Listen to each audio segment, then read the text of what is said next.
නොසැලෙන මිනිසෙක් වන්න මතක තබා ගන්න. සාගරයේ රළ පහරවල් නවත්තන්න ඔබට බැහැ. හැබැයි ඒ රළ මතින් යාත්‍රා කරන ආකාරය ඔබට ඉගෙන ගන්න පුළුවන්. ප්‍රශ්නයක් ආවම ඒකෙන් පැනලා යන්න එපා. මොකද ඔබ පැනලා යන්නේ විසඳුමෙන් නෙවෙයි. ඔබේ පෞරුෂය වර්ධනය කරගන්න ලැබෙන අවස්ථාවෙන්. යකඩයක් උනත් ශක්තිමත් වෙන්නේ ගින්දරේ තැම්බිලා මිටියෙන් බැට කෑවොත් විතරයි.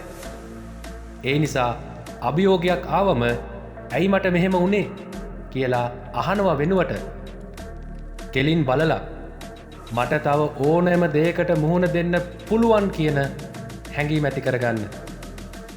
ඔබ වැටෙන වාරයක් පාසා නැගිටින්නේ පෙරට වඩා දසගුණයක ශක්තියෙන් යුතුවයි. අභියෝගය ඔබට වඩා ලොකු නැහැ. ඔබයි අභියෝගයට වඩා ලොකු.